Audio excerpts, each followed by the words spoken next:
It's been 126 days since the last time you watched Bobcat Breakdown. We can't wait to start this year off with a heated debate on all things men's and women's soccer. We talk volleyball, rugby, and of course, we have final roars. Also, special guest and field hockey beat reporter Keith Savage joins us as Quinnipiac beat number 22 Maine. Bobcat Breakdown begins right now.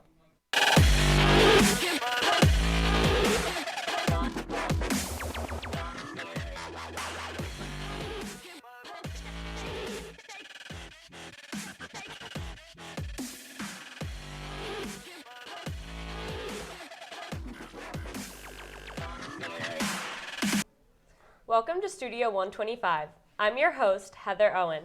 Alongside me, I have Matthew Mugno and Nick Antoniadis. How are you guys feeling? I feel like Joe Burrow walking into the AFC Championship game. I'm ready to go. I'm excited. It's the first show of the year. Let's just get started. Awesome. Let's get into it. It's a new year, which means fall sports are back. The women's soccer team has gone 3-1 in their first 4 games. Do you think they'll be able to clean up in Maine this weekend, and how? Matt? Well, listen, they had a late game collapse against Maine. I think they have to find a way to play a full 90 minutes. And Nick, I don't know if you agree with me or not. Skylar Clark scored 2 goals in rapid succession against Quinnipiac, so playing a full 90 minutes has been an issue. They might struggle against better teams in the MAC as well, like Niagara and Siena, if they don't perform well against a team like Maine. You also have to trust your subs, and I think that is something that in a full 90-minute effort they're going to need to do because they've surrendered goals late in games thus far this season. So I would say there's reasons for concern, but if they're going to address issues correctly as a D1 program will, they'll address the fact that they haven't had success in a full 90-minute effort yet. Well, I'm actually going to disagree with you on this. I actually have confidence in this team. They're going to clean it up for September 17th coming up against Niagara. But there's a couple things that I do have to say that they need to fix up. First off, they have to clean up the fouls. So far, they are averaging double-digit fouls this season. And if you have a lot of fouls, that has opportunities for opponents to score. They need to clean that up. Also, I actually have to say they need more help with the dynamic duo. Yes, I know Rebecca Cook and Courtney Chokol, they've been outstanding so far this season. Rebecca Cook already has 11 points in the season, and Courtney Chokol, 7 points. But I do want to see some people stepping up. Maybe Paige LaBerge to step up a little bit, because I know it's very early on into the season right now, but they're going to find, other teams are going to find a way to stop Rebecca Cook and Courtney Chokol, so they need other people to step up. Also, I have to go for the leadership. So you have Olivia Scott, Lauren Triglione. I think everyone needs to step up, honestly. Good points. Now, getting a bit more specific, is Sofia Lospinoso going to be a driving force this year? And how far can her abilities take them into MAC play in the postseason? Nick? I think this is an easy answer, Matt. I'm going to say absolutely she is the driving force for this team. Because when she played last season, she had great chemistry with teammates. That is very rare to have when you just randomly show up halfway through the season. And also, she has phenomenal reflexes. You would see she would go on one side of the net and then go to the opposite side of the net, and she would save the goal. And then she also just starts getting confident each and every game. That is very rare to have. And as we saw it last season when she, halfway through, when they had Megan Phillips started, they have Sofia Lospinoso come right after, and she fit right in. She gained her confidence, and she was phenomenal. And I think she was one of the main reasons why this team will be successful this season and going forward. Yeah, I think the shame is I'm going to have to agree with you here. She passes with such aplomb out of the back end, out of the backfield. She provides more opportunities for the midfielders and attackers. Her ball distribution is spectacular on top of the fact that she really is able to shut down anything in the box. Rebecca Cook, like Brog Austin for the men's soccer club, we know their game. We know they're going to bring the offense. We know they're going to be goal scorers, and it's clear that it's funneled through them. But for the quick transition, that's what's going to help later against tougher opponents, is getting the ball upfield, getting the ball upfield to your attackers, creating more opportunities in that way, rather than having to rely on your goaltender to make saves and then distribute the ball at shorter distances to get the ball upfield from your defenders to midfielders and midfielders to attackers. There's one thing I do have to say, though. I kind of want to see Megan Phillips a little bit because let's not forget, she has been a great goaltender her other years, so I would like to see Megan Phillips as well. Monmouth has officially left the MAC. Do you believe this gives the men's or the women's team a better shot at winning? Well, for the men's soccer program, they just missed the MAC playoff in 2021. We go back program history-wise, 2018, they were 8-1-1 in conference play. All these in conference play. 2019, 7-2-1. 2020/21, 5-1 in conference play. And then last season, it was a bit of a fluke. So I would take the men's soccer program because we just talked about how the women's soccer program doesn't play a full 90-minute effort. And they're going to be tested in their match on September 17th against Maine. We just talked about that. So I think that suggests they may struggle in conference play, where with the men's soccer team, I was convinced calling the game on Saturday that they have more of a complete team effort. And I think that more is there with their first years on the defensive side of the ball. And it may not be there with the goaltending as much as with Los Pinoso for the women's soccer team, but for the offensive side of the ball, I thought they really stepped up. It was more than just Austin, which we were used to last season, just talking about Braga Austin. It was more of a even and balanced attack rather than the attack we saw last season. So I have more faith that the men's soccer program will succeed more with Monmouth leaving the MAC rather than the women's soccer team. Okay, Matt, did you forget that the Quinnipiac women's soccer team made it to the championship last year against Monmouth? Honestly, I'm going to go with the women's soccer team because I have confidence in this team that they can actually be better than Siena, Fairfield, and even Iona because Iona is undefeated so far this season. I know that's really pretty early to say, but I have confidence in saying that Quinnipiac can be possibly the favorites to win the title. I know that seems a little bit biased, but I do have faith for this team. And look, the MAC is the MAC, and that's what Rebecca Cook straight up said as well. But the thing is, they have pieces, but they just need to connect them all. You know, you have the two dynamic duos in Rebecca Cook and Chokol. Then you have the leadership in Lauren Triglioni and Olivia Scott. And then you have Sofia Lospinoso and Megan Phillips, two great goaltenders. So I think you can't go wrong with the women's soccer team. Those are both great points. I think I'd have to side with Nick, though, on this one. Played over 100 minutes are freshmen. What are these freshmen doing to allow themselves to play so well so early on? See, I really like this question because there's a lot of things that you can say because this is a very talented men's soccer team, especially the bright futures. I have to say their stellar defense. So far, there has been 2 shutouts and less games the opponents have given up 2 shots. You know, in the recent game in Hartford, they take 6 shots with 2 shots on goal. There is a couple key players that I want to focus on, and that is Luke Shereenbeck and Alexander Sternger. I would have to say these guys are defensive walls. And I know that last season they did have Jordan Bennett and Griffin Scalia, and I was a little bit concerned about what was going to actually happen for this Bobcats team because these were incredible players, and I didn't know if Erica DaCosta was going to find anyone better. But Shereenbeck and Alexander Sternger have been those guys. And I think Eric DaCosta did his magic, and he got the players to possibly win the MAC championship. Yeah, Nick, honestly, I think building upon what you had stated, it's their transition game we talked about with the women's soccer team with Los Pinoso distributing the ball out of the crease. Their defensive players are doing a great job distributing the ball, but also joining the rush. They're so composed and so poised for first-year defensive players, and I think that's really impressive because it's adding to the team. You're seeing that they're contributing on the offensive side of the ball. They're shutting down on the defensive side. As you mentioned, there's 2 shutouts already in this young season. So I've been very impressed with how the first years have played in Pinto, Sternergaard, Allen. They've all played so well, and I think it's also the communication on the field.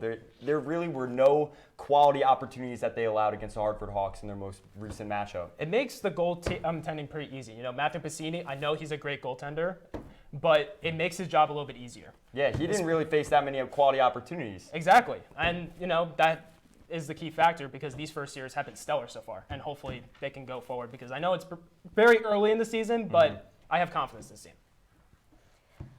As the season continues, what player do you see stepping up and filling the third option spot to help even out the scoring output?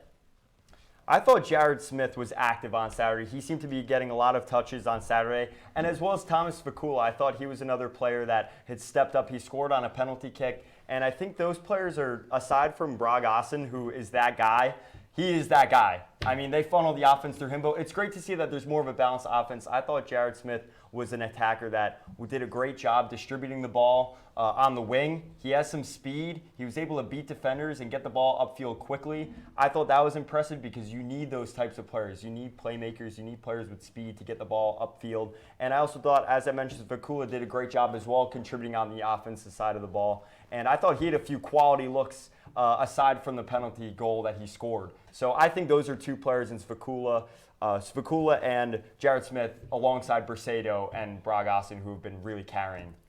Well, I really like that choice that you put in for Jared Smith, but I'm actually going to disagree and say that Tomas Vakula needs to step up because let's not forget, in his first season as a Bobcat in 2019, he was awesome. Even in that 2020-21 season, he carried the team to the MAC championship. But we saw last year and a little bit this year, he's starting to drop off a little bit. He needs to get back and become a threat to score again, which I really would like to see. Because if you have Brog Ossen and David Brisedo, with the addition of Tomas Vakula, if he steps it up, that's a dangerous team. Three-headed goat, right? Exactly. Yeah, the three-headed monsters. I think Brisedo he was spectacular in that match as well. Yeah, he was, yeah. It's time for our first break of the night, but don't go anywhere, because when we come back, we'll hear from Keith Savage.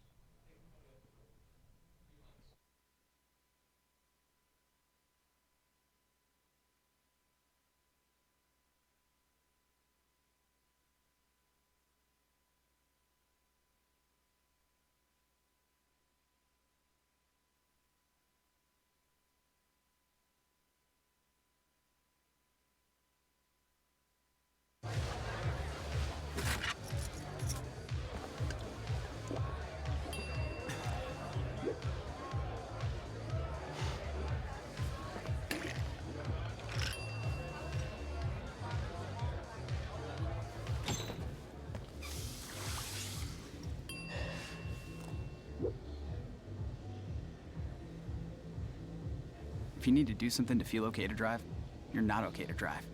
Don't drive buzzed.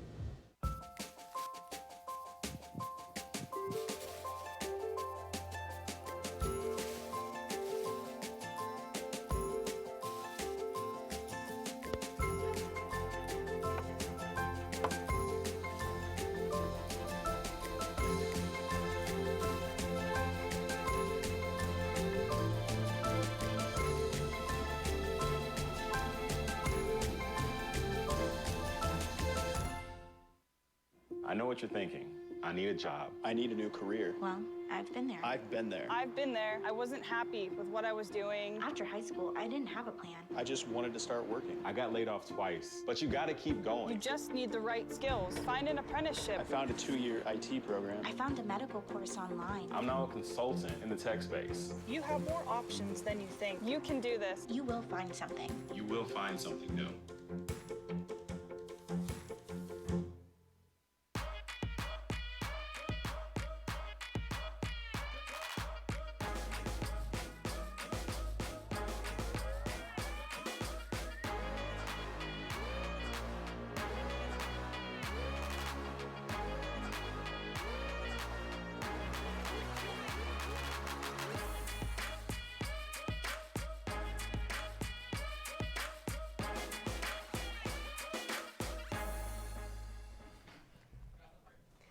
Welcome back. It's time to get an inside scoop on the field hockey main games with Keith Savage. Take it away, Keith.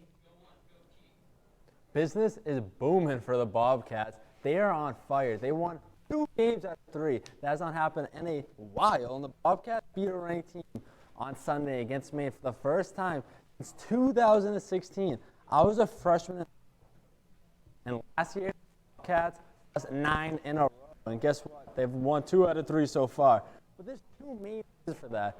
First off, it's first-year standout goaltender Christina Torres, who has been on fire. She had a shutout against Maine, which you're not going to see that against a ranked team often. And she's only given up 1 goal on average. Last year, they gave up 3 goals per game. And it's amazing. She won gold for the U18 team last year. My second point is there's offense finally.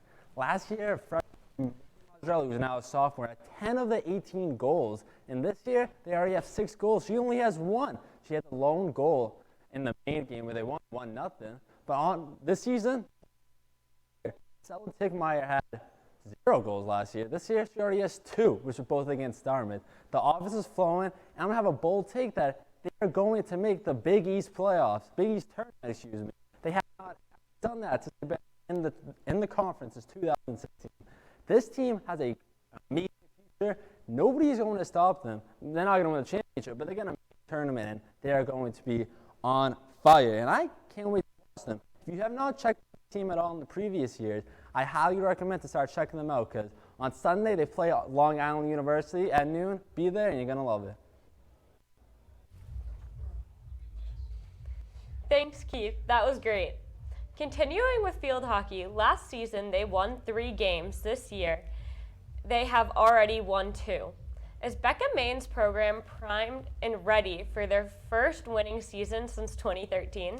Well, I know this is very early to say, but I'm going to say yes. They need to have that confidence because, like it said already, the first 3 games of the season, they're already 2-1. Last season, the first win that they had was in October 3rd against Yale in overtime. That's huge. And there is a lot of pieces that have been stepping up so far this season. Christina Torres is playing extremely well for this team. Seniors are coming up big time, like Stella Tittmeyer, already having 5 points, and Ava Veldhorst already has 3 points into the season. Especially with that win against Maine, that was huge for this team. And I actually have confidence in Becca Maine and this field hockey team to possibly have their first winning season since 2013 because they are having a pretty surprising season. You wouldn't even expect them to do that well, especially of the season that they had last season. I think you can't go wrong with that. Listen, Nick, but they moved to the Big East in 2016. How old were you in 2016? I was 16 years old. Okay, how old were you? Freshman in high school? Sophomore in high school. Sophomore in high school? Yeah. Okay, I was a freshman in high school. So, I mean, 2016, that's a little while ago, right? The spots don't change on a leopard. If you move to the Big East in 2016 and you haven't posted a 500 record since then, don't you think at some point it might collapse? Look, here's the thing. They've had the confidence. They've won 2 games. It's against a nationally ranked team. You can't, you have to have the confidence to go out there and make sure that you're going to have a winning season. Why are you going to assume that, all right, we're not going to have a good season? They have to have that confidence. Yeah, I mean, you have a hot start, but there's reasons for optimism out of the gate, right? But can they compete with heavyweights such as UConn? I mean, they have competed against some better teams thus far early on in the season, but I don't know. I think the spots don't change on a leopard. Look, it's early in the season, but I have high confidence in this team. Heading from the field to the court, let's talk about volleyball. With Geneva Giovanni seeming like a promising freshman, how does her play elevate the team as a whole heading into the Comfort Inn Invitational? Listen, I can't speak on her values as an athlete off the court. I don't know her well enough. I take ownership of that. But her presence as an attacker is significant.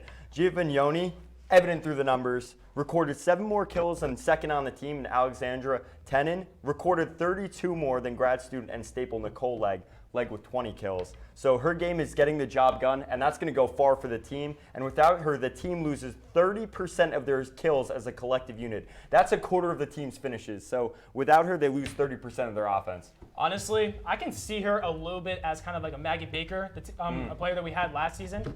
She's making other players do well, and she's stepping up other players. Like you mentioned, Alexander Tenin, and she also helps the other team communicate more, which is huge. But here's the thing. They need to step up a little bit because the last game that they had against Delaware State, Delaware State beat Quinnipiac in every single category possible. Kills, aces, digs, you name it. They need to step up big time. But I'm going to have a high confidence on this team. You know I like to have that high confidence on my Bobcats, but I think that they're going to be doing fine. They're against Moorhead University on Friday for the Comfort Inn. That's all I got to say. Yeah, I think the Bobcats will have success if they distribute the ball a little bit more. It can't only be Giovannioni. Yeah, right? exactly, So yeah. I think it comes down to some of the other athletic programs that are at Quinnipiac right now. We talked about Bragassen last season, where really a lot of the offense was coming from his foot. It's the same way in volleyball. Like, she can't be the only person getting the kills on the team. Yeah, exactly. Last year, the rugby team played against Brown and lost by 6. This year, they pulled in a 180 and won by 33. What do you think allowed the Bobcats to perform so well?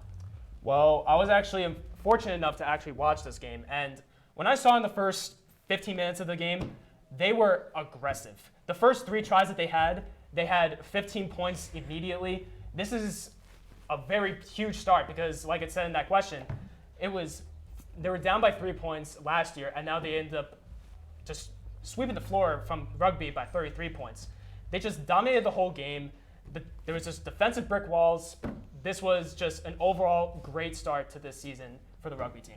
Nick, I agree. I think getting a hot start like this in a dominant fashion is always going to help the confidence of your team, right? We talked about this with some of the other teams today, but I think with the rugby team, there's some promise there. They play with confidence and aggression. You love to see the aggression in a team, especially in a sport like rugby. I think playing with aggression is going to help translate into wins on the field, and you can feel that passion. Like when you're watching the team, you can feel the passion. That's an important aspect to a team, like having that character trait. Some of the things, like we talked about a lot of statistics on the show tonight, but sometimes the character trait of just having the aggressive, that fortitude, like within your team, within the fabric of your team, is far more important than sometimes what the stats show. I think sometimes that's what comes first, what's being spoken in the locker room, how the team's chemistry is. That's far more important, I think, than sometimes the stats that showed up, in a dominant victory like Honestly, it showed in the game. The chemistry was right there. And it shows right there that they won by 33 points. I mean, we'll see what happens here. Now, I'm curious to hear what your guys' opinions are on based off of what Keith had to say about the team. On the field hockey? Field hockey team. Honestly, like I said before, I have confidence on this team. I think that they're going to have a winning season, but I'm a little bit biased, like I said before. But I know Matt will disagree with me on that. But yeah, I think it's more the fact that last season they started off 0-9, right? Yeah. And from what Keith had said, he sounds very confident, and he's watching this team, with everything they're doing. But I think for the narrative, right, you're looking, they haven't posted a 500 record in so long that it's hard to believe that this season they can change that. They can right the ship. But the thing is, it's the first 3 games of the season, and they already have 2 wins, which is closer than what they were reaching last season. I mean, that's huge for this team. Yes, I agree. It's huge. It's improvement, right? It's it is improvement. It's improvement, but I don't know if that'll carry over for the next month. I mean, it is early on this season, but I have high confidence on this team. I think my confidence is there, but I think it's tough to really believe in a team when for their history it's been difficult to believe. Yeah, it could be sleepers. It's time for our second break of the night, but stay tuned because when we come back, it's time for Final Roars.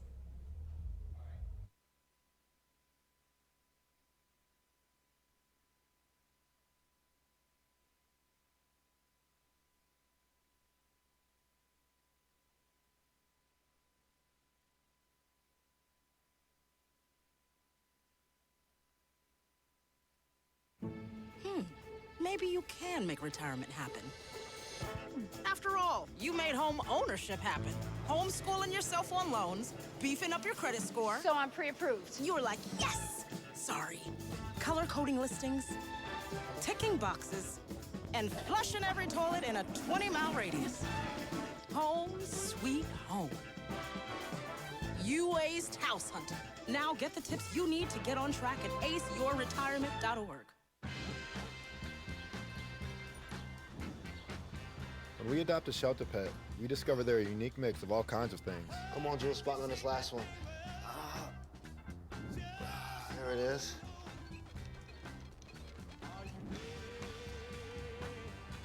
He's gone with it. Leo. They're a little bit of a lot of things, but they're all pure love. What do you think you're doing, Kevin? Was just gonna drive home. There are several warning signs present that you shouldn't be driving. Like hearing voices? Like your text-to-emoji ratio? Oh man, the selfies. Selfie nailed it. We all have warning signs that let us know that we're probably not okay to drive. Mine is pretending to be your subconscious. Craig, come on, man, let's split a ride home.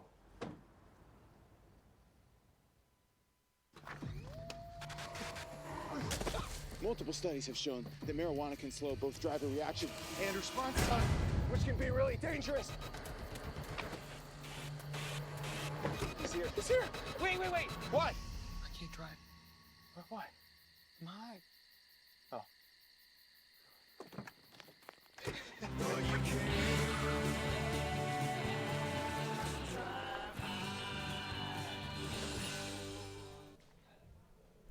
Welcome back. It's time for QBSN Game of the Week. The women's rugby team won their first game of the season, September 3rd, versus Brown. The Bobcats started off strong in their game against Brown.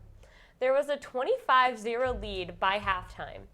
8 different Bobcats scored, leading to the final victory of 47-14. Cassidy Dugdale was the one and only Bobcat who scored more than once.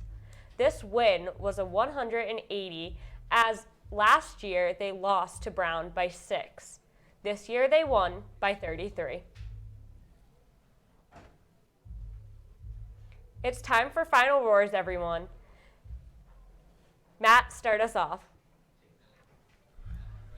Men's soccer will be in the MAC playoffs opening round on November 6, 2022. Mark my words. On Saturday's match against the Hartford Hawks, I had the opportunity to witness the team's performance, calling the game with Joey O'Donoghue firsthand, and I was impressed by the differences I saw in comparison to the on-field product in 2021. The team can transition from the backfield effectively with aplomb. Key first years have had a convincing impact and are well on their way to being important threads in the fabric of this team. The on-field product has shown the signs of a playoff-bound squad. As the leaves fall, the men's soccer program is poised to rise. Well, it feels good to actually say this, but the Quinnipiac field hockey team has a winning record. This team looks special right now. Leadership, stellar defense, great goaltending by Christina Torres, seniors Stella Titmeyer and Ava Veldhorst playing out of their minds, and defeating a nationally ranked team for the first time since 2016. The pieces are all there. Becca Maines looks ready to go for anything, but it won't be easy going from here. If they want to have a winning season this year, they just need to be consistent and confident like they have been these first 3 games of the season. I'm excited to see what they can do this season and prove everyone wrong and hopefully have a winning season that this team has been waiting for so long. The women's volleyball team is off to a rough start with an overall 1-3. With 3 games coming up this weekend in the Comfort Invitationals, the question is, will they be able to turn it around? The team had a similar start to the season last year that ended with an overall 11-18. With 5 seniors having left the team and 6 incoming freshmen, there's no predicting whether the outcome will be the same or not. I, however, have faith in the team and the coaching staff to come together and have an overall better season than that of last year's. These were just the first few games against teams that they will not be playing during the MAC. The Bobcats are not set to play a home match until October 5th, when they are set to face off against Marist. Having a rough start does not predict the whole season. I believe that this will light the fire that the team needs to become MAC champions. So we're going to end this show off with a question about what team you guys are most excited for this season, and I think I already know what Nick's answer is going to be. You can't go wrong with the field hockey team. Honestly, I have high confidence for this team, hands down. What about you, Matt? I'm sorry to I mean, we haven't disagreed too much tonight. I mean, just a little bit. Just a little bit. But I would say, I mean, men's soccer, I feel like that was evident enough. I mean, I'm a big soccer guy, you know? I enjoy the sport. If I was going to pick a soccer team, it would have been women's, but men's are still there. All right, so if we're really doing the ranking, like, we just flip our rankings, and that's our answers, I guess. Yeah, pretty much, yeah. Yes. That's all the time we have for tonight. To stay up to date on all things Quinnipiac sports, be sure to check out our website at q30tv.com. Also follow us on Twitter at Q30Sports. From the producers, everyone behind the scenes, our analysts Matt and Nick, I'm your host, Heather Owen. We thank you for tuning in. We'll see you next week on Bobcat Breakdown.